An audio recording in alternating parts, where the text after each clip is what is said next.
Good morning friends, welcome back again. કેમ છો બધા? મજામાં?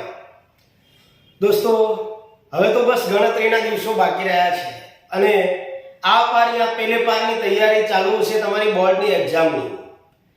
તો દોસ્તો, તમે સારામાં સારું રિઝલ્ટ મેળવો એવી શુભેચ્છા સાથે આજના વિડીયોની આપણે શરૂઆત કરીશું.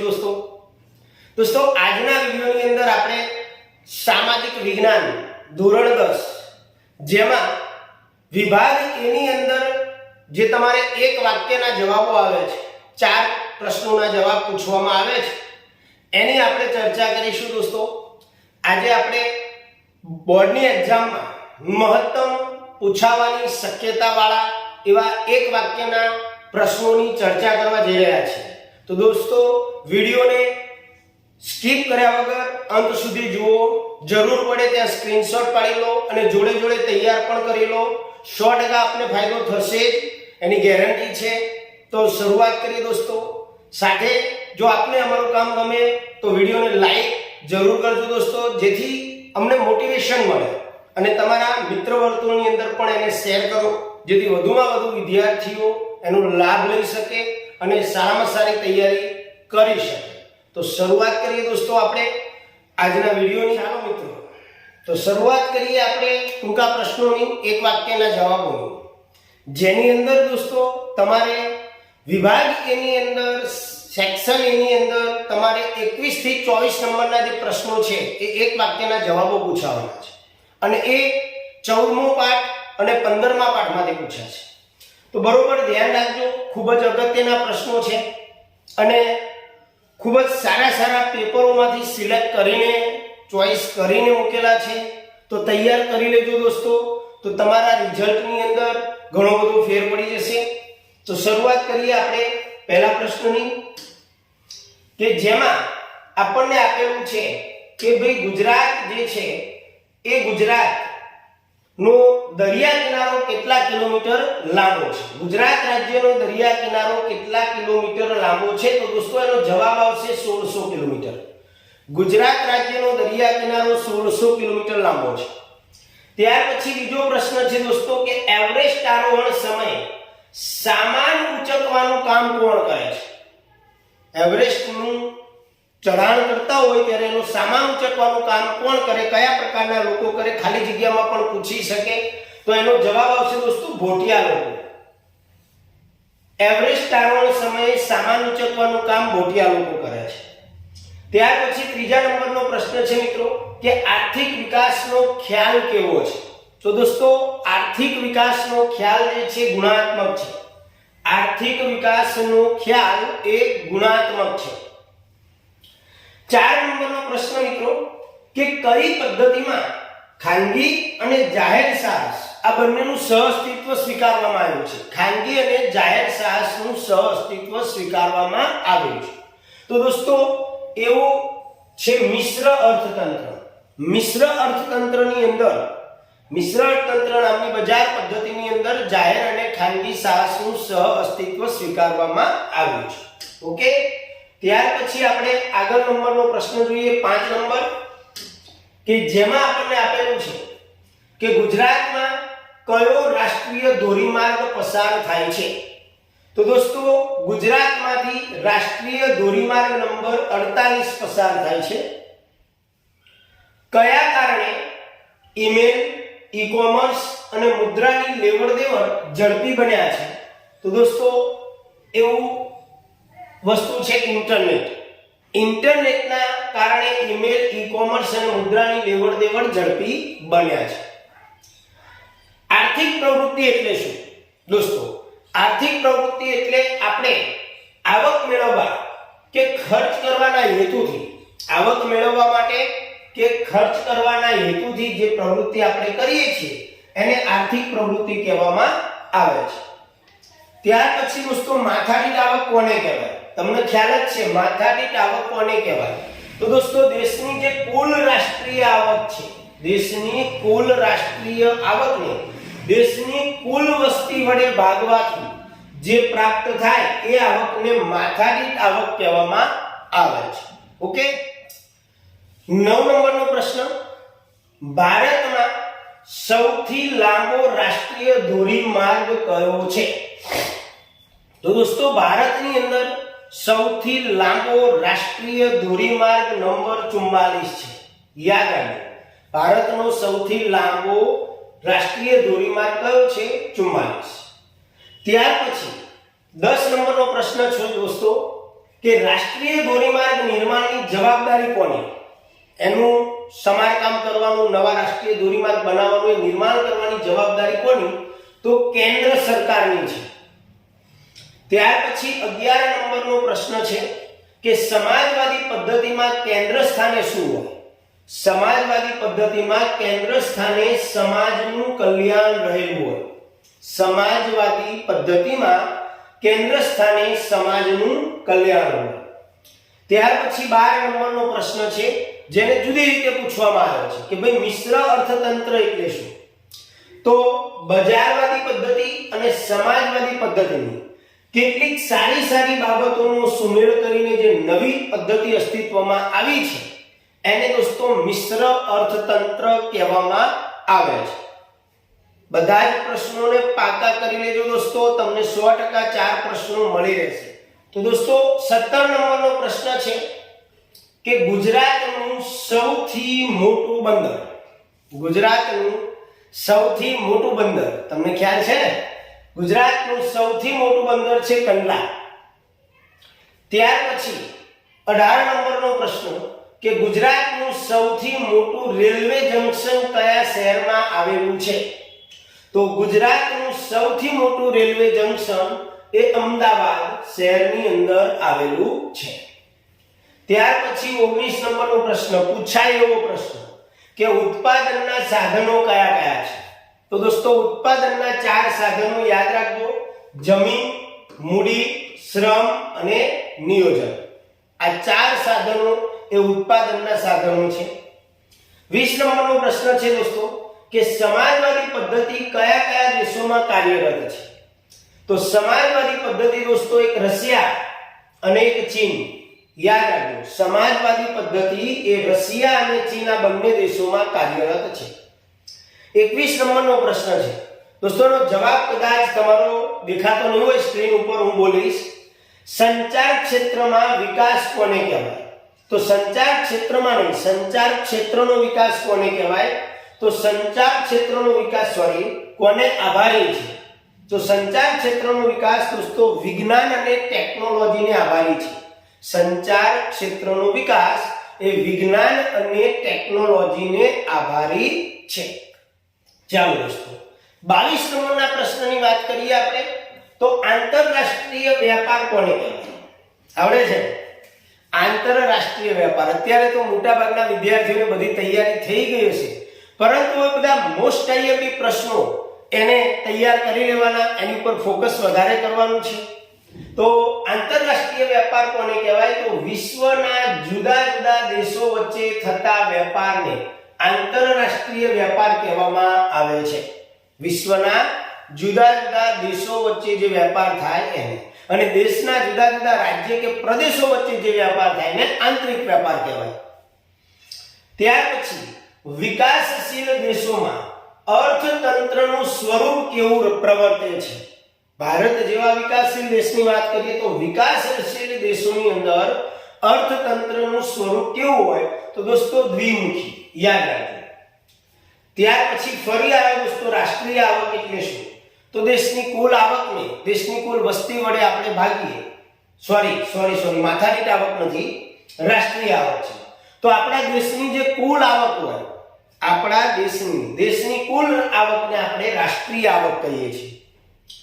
ત્યાર પછી 25 નંબરનો પ્રશ્ન છે કે ગુજરાતના કયા શહેરમાં મેટ્રો રેલ શરૂ થઈ? તો દોસ્તો અમદાવાદ શહેરની અંદર, ગુજરાતના અમદાવાદ શહેરની અંદર મેટ્રો રેલ શરૂ થઈ. 26 નંબરનો પ્રશ્ન છે, પૂછાયેલો પ્રશ્ન છે, યાદ રાખી લેજો કે મેક ઇન ઇન્ડિયા શું છે? આપણા મોદીજી વારંવાર બોલતા હોય છે મેક ઇન ઇન્ડિયા. તો દોસ્તો વ્યાપાર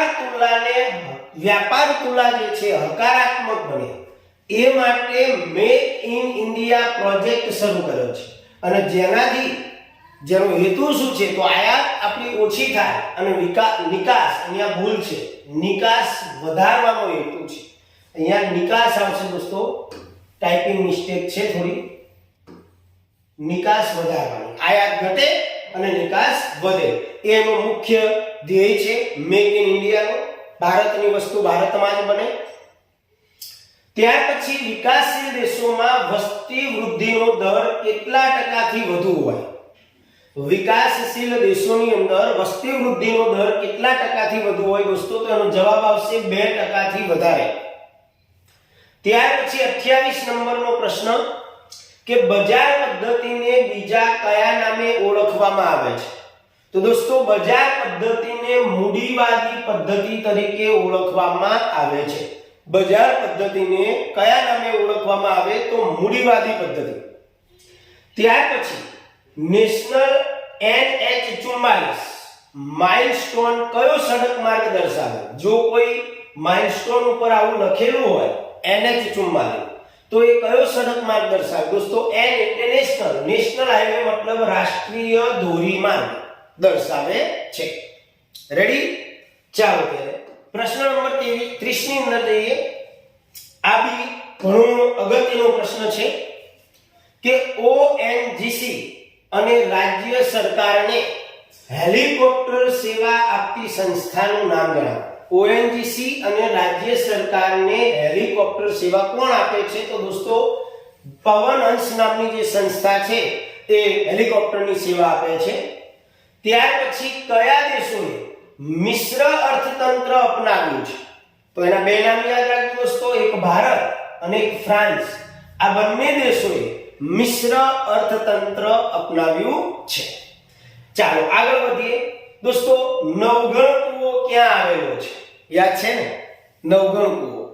તો નવગણ કૂવો જૂનાગઢની અંદર છે દોસ્તો, ઉપરકોટની અંદર આવેલો છે. ગુજરાતી કહેવત પણ છે કે અડી કડી વાવ ને નવગણ કૂવો, જે ન જુએ જીવતો મૂવો. તો નવગણ કૂવો જૂનાગઢમાં ઉપરકોટની અંદર આવેલો છે, મતલબ જૂનાગઢમાં. 33 નંબરનો પ્રશ્ન છે કે પૂર્વ અને દક્ષિણના રાજ્યોમાં કયા પ્રકારની સિંચાઈ વધુ થાય છે? પૂર્વ અને દક્ષિણના રાજ્યોની અંદર કયા પ્રકારની સિંચાઈ વધારે થાય? તો દોસ્તો તળાવો દ્વારા સિંચાઈ થાય છે. પૂર્વમાં અને દક્ષિણના રાજ્યોની અંદર તળાવો દ્વારા સિંચાઈ થાય છે. 34 નંબરનો પ્રશ્ન, એનો દોસ્તો આન્સર કદાચ તમને નહીં દેખાતો હોય.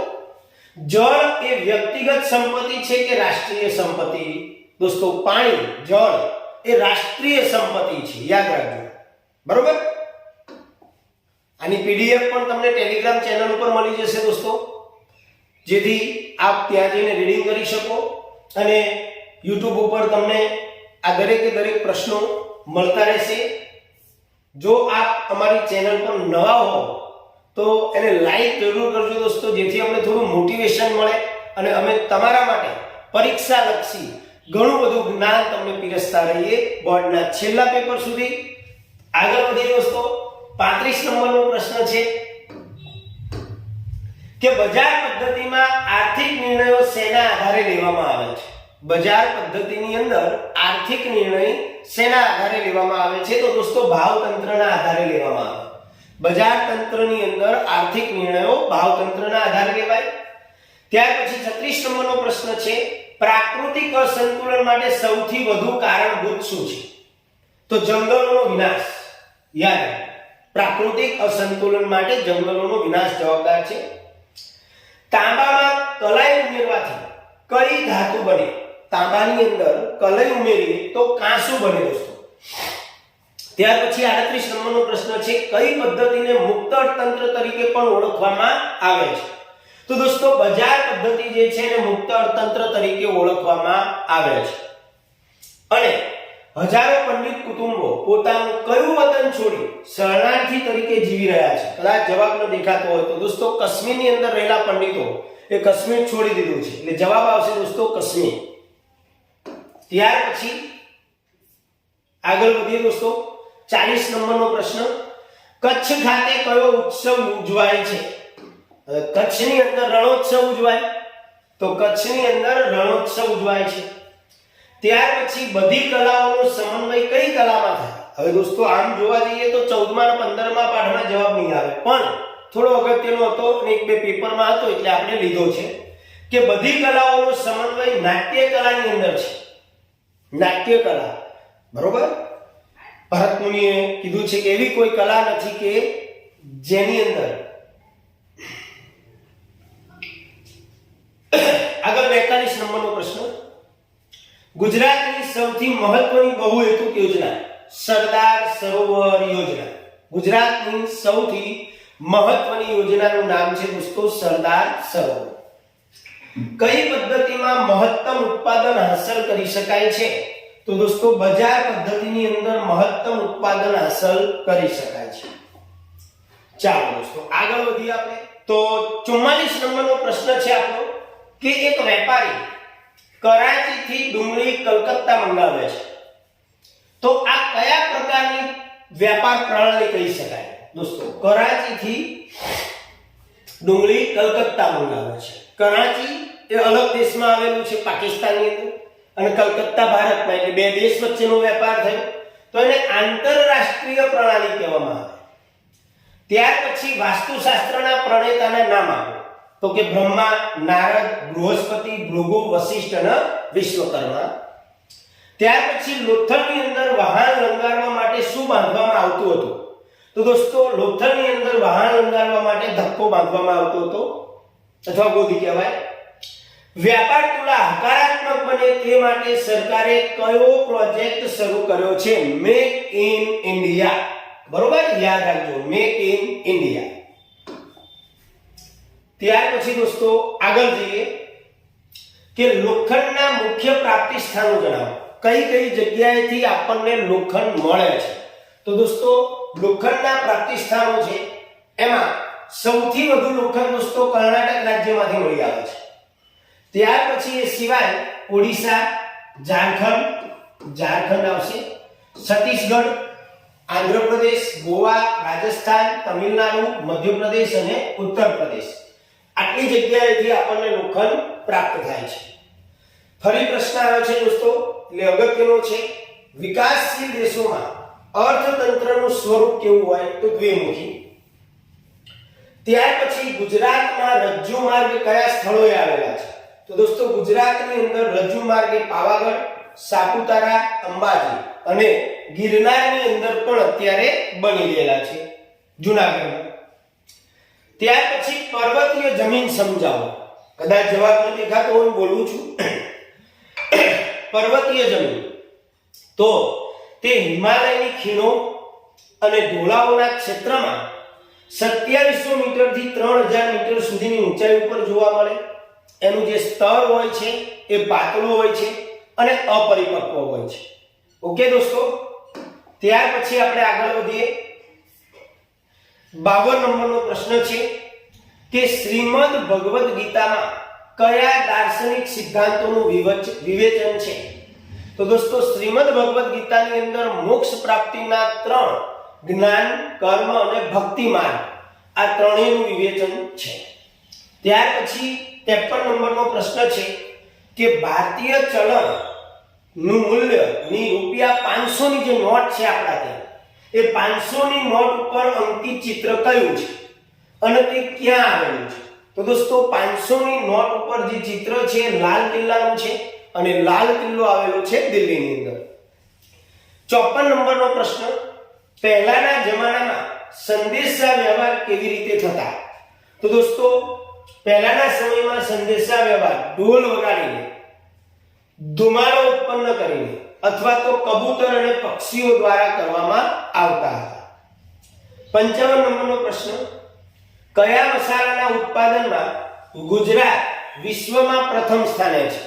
તો દોસ્તો એનો જવાબ આવશે જીરું, વરિયાળી અને ઈસબગુલના ઉત્પાદનમાં ગુજરાત જે છે એ વિશ્વની અંદર પ્રથમ સ્થાને આવેલું છે.